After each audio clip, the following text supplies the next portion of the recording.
وسلم على نبينا محمد وعلى آله وصحبه أجمعين أما بعد. Assalamualaikum warahmatullahi wabarakatuh.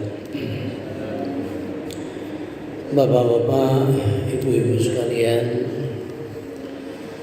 mari kita lanjutkan kajian-kajian kita di dalam bulan puasa ini. Saya sudah menuntaskan kajian ampunan ya, dan sudah saya masukkan di dalam WA. Kemudian kemarin sudah setengah perjalanan daripada infak, supaya betul-betul kita paham infak itu berkelas-kelas ya. Infak itu berkelas-kelas ya. Ada 7 kelas juga ya, sejalan dengan ketakwaan kita. Pada subuh ini saya menantikan saudara ya. Mari kita bahas surah Al-Baqarah ayat 183 mengenai puasa ya. Saya mengajak bapak-bapak untuk memahami ayat-ayat ini, karena ayat-ayat ini akan berulang ya. Setiap tahun dibahas. Setiap tahun dibahas. Berarti ayat ini penting. Dan mengenai puasa ini hanya di surah Al-Baqarah 183 sampai dengan 187.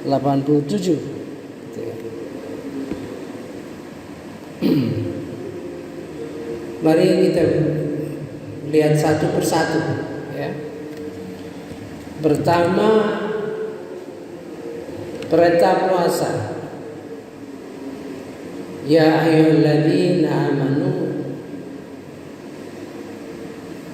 ditutup dengan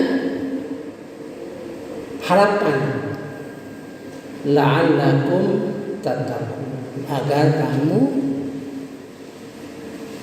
menjadi orang yang takwa ya. Kemudian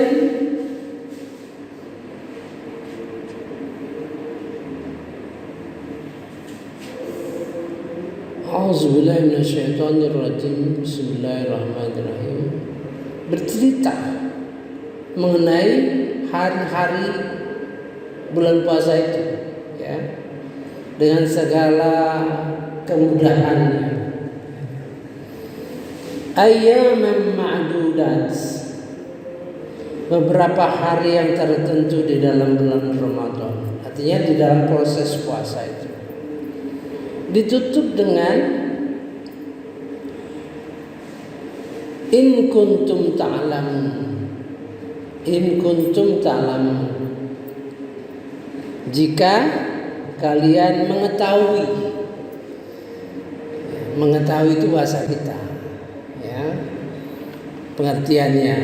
Tapi kalau kita lihat kamus Al-Quran, itu kata-kata ta'lamun itu luar biasa, paham ya, mengerti latar belakangnya, mengerti rahasianya gitu ya, supaya kamu tahu, kamu ngerti betul bahwa puasa itu bermanfaat. Kira-kira begitu ya. Ayat ketiga, Syahrul Ramadan alladzi unzila fihi al-Qur'an. Bulan puasa itu, Syahrul Ramadan, adalah diturunkan padanya Quran. Kalau kita ditanya bulan puasa itu,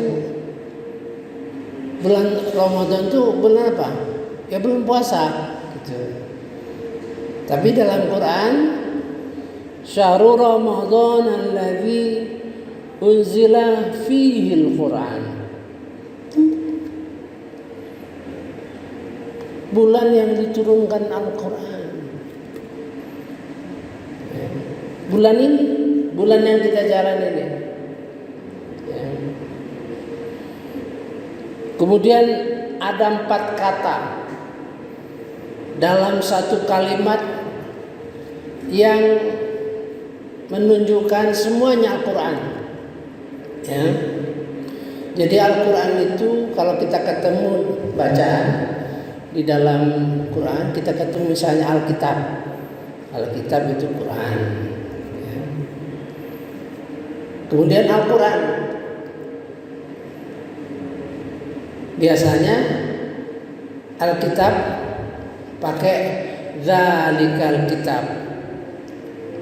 Kitab yang berasal dari tulisan. Artinya ditulis. Kitab yang utuh yang berada di langit. Kalau ketemu Quran, hadzal Quran. Artinya Quran yang kita kenal, kita selalu baca, kita selalu renungi. Ada sekitar 10, kalau nggak salah ya 10. Ketemu bahasa Al-Quran yang sama lagi. Al-Huda itu Quran juga, merupakan petunjuk. Al-Baina pengertiannya Al-Quran juga, memberi penjelaskan kepada Al-Quran. Al-Hadits Al-Quran juga berkenaan dengan lebih dalam lagi. Pengertian Al-Quran itu di situ dalam arti seperti kebijaksanaan, aturan-aturan ya, yang sesuai dengan Al-Quran. Kemudian An-Nur Al-Quran juga. Kalau ketemu An-Nur artinya juga Al-Quran. An-Nur seperti cahaya. Seperti saya ini, kalau seandainya lampu kita gelap, saya berdiri di podium ini, Bapak tidak tahu. Bapak Ibu sekalian hadir, Bapak Ibu juga saya tidak tahu, karena gelap. Apabila ada nur, menjadi terang, jelas. Begitu, ya. Begitu juga Al-Quran.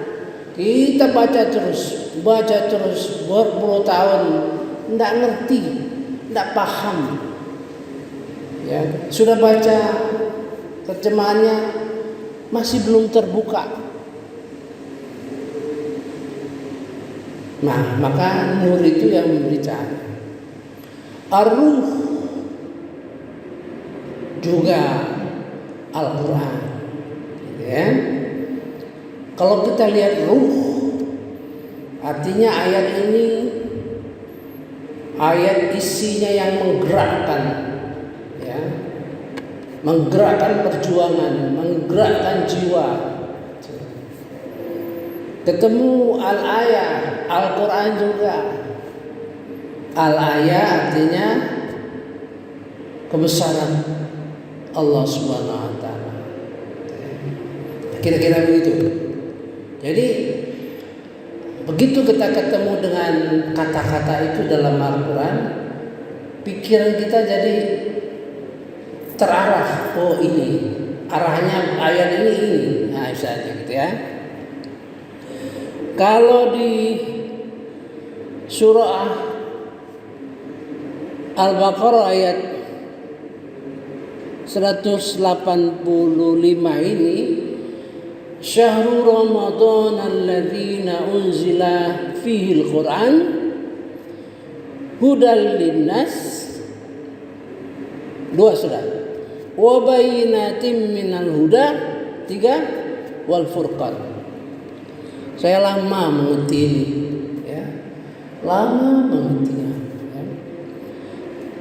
Saya baru ngerti ini, ya, setelah Profesor Dr. Maurice Bokil yang orang bukan Islam meneliti mayat Fir'aun.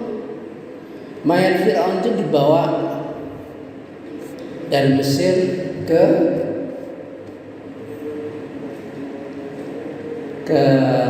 Perancis, diteliti oleh dia dan tim. Di sana dia menemukan garam, ya, garam. Maka dia tanya kepada teman-temannya, bagaimana cerita Fir'aun di dalam Taurat dan Injil. Ya.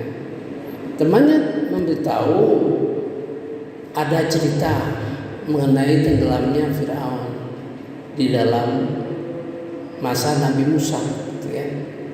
Ya sudah. Tapi zaman Nabi Musa itu kalau dihitung sekarang itu hampir 4.000 tahun, ya kan? Hampir 4.000 tahun. Gelisah ya. Nah, itulah bayina, mengarah dia kepada keyakinan sehingga dia masuk Islam. Bagi dia bayina, ya. Jadi dia langsung menemui temannya, yaitu orang Mesir, ya, mengenai cerita mengenai adanya garam di dalam tubuh Fir'aun.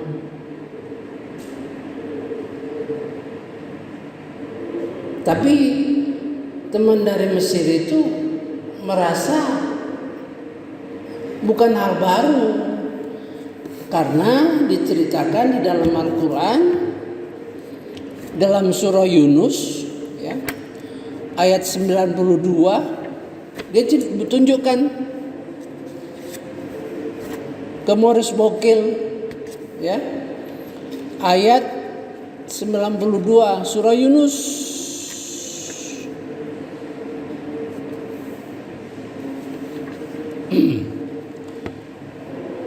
A'udzubillahi minasyaitonirrajim. Bismillahirrahmanirrahim.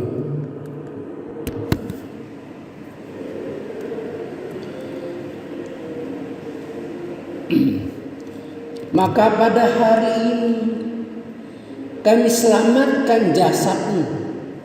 Jadi jasad Fir'aun itu diselamatkan.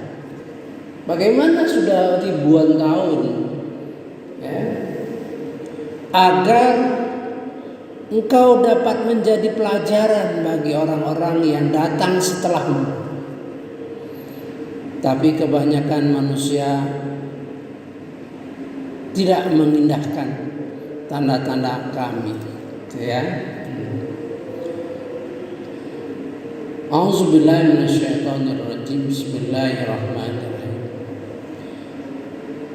Fal yawma nunajjika bi badanika. Pada hari ini kami selamatkan jasadmu. Kalau dalam Quran ini 2 kali selamat ya.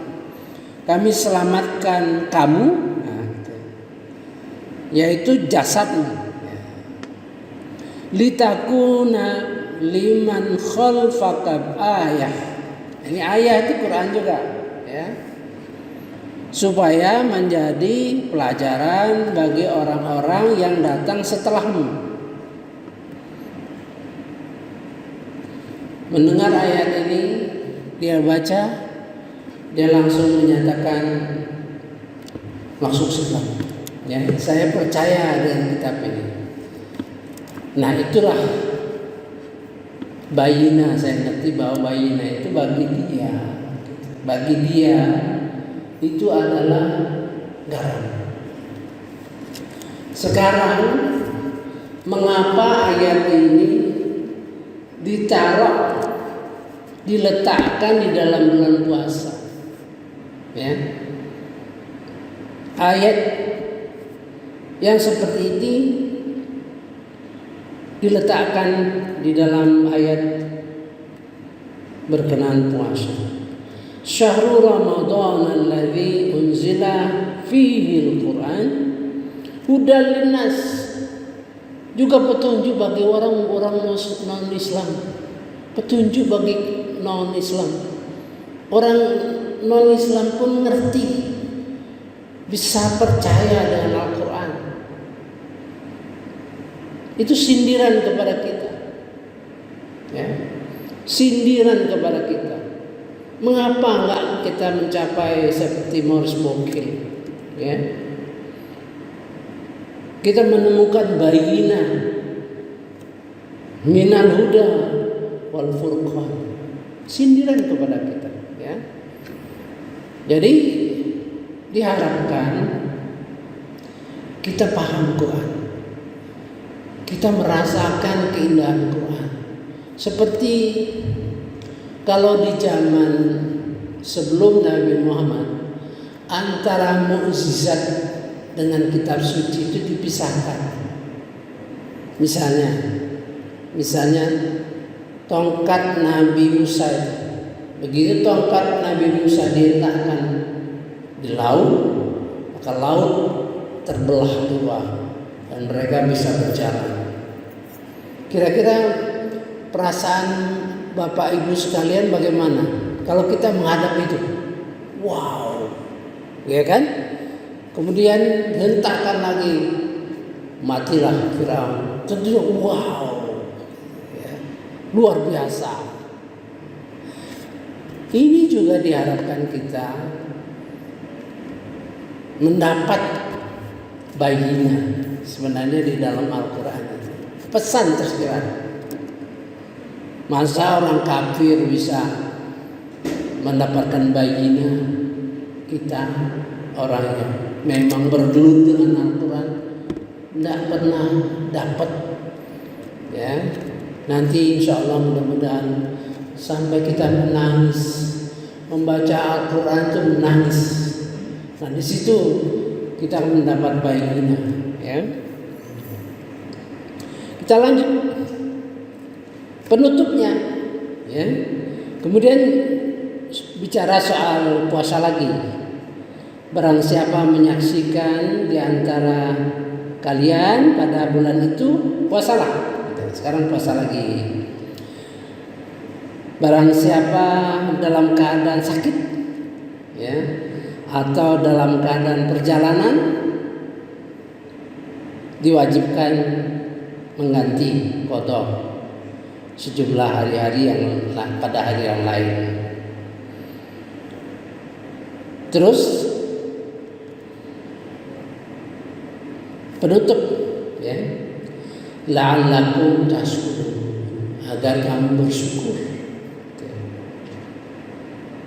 Penutupnya bersyukur. Jadi sudah 3, ya. La'allakum tattaqun, supaya kamu bertakwa. In kuntum ta'lamun, pikiran, otak, ya, supaya kamu bersyukur. Kita terus lagi. Ayat keempat. Karena sudah bersyukur, merasa dekat dengan Allah Subhanahu wa taala, ya. Bayangkan bagaimana doa yang disuruh Rasulullah kepada Abu Bakar, ya, di dalam surah Al-Ahqaf ayat 15. Doanya, Rabbi auzi'ni an ashkura ni'mataka allati an'amta alayya wa liwalidayya. Ya Allah, berikan ilham kepadaku bagaimana mensyukuri nikmat yang kau berikan padaku dan kepada orang tuaku. Bayangin, bersyukur, minta, saking dekat dengan Allah Subhanahu wa taala, ya. Ini dekat kan? Wa idza sa'alaka ibadi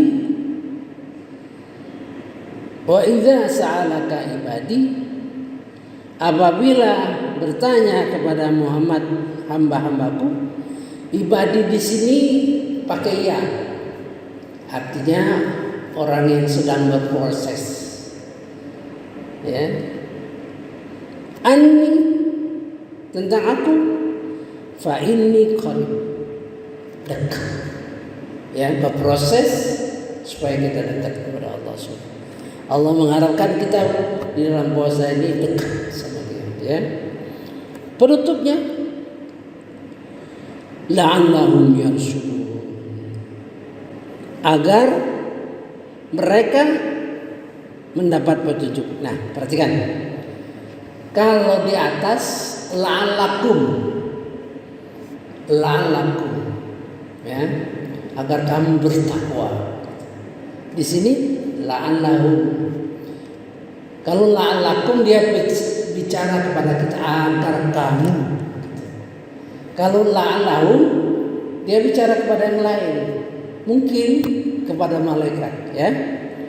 La'allahum yarshudun, agar mereka mendapat petunjuk.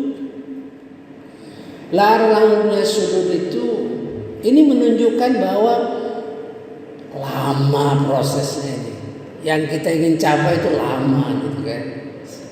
Jadi proses puasa itu bertahun-tahun, berulang-ulang, sehingga insya Allah kita mencapai la'allahum yarshudun. Yarshudun itu orang mendapat petunjuk, sudah nggak bisa dibelokkan lagi, ya.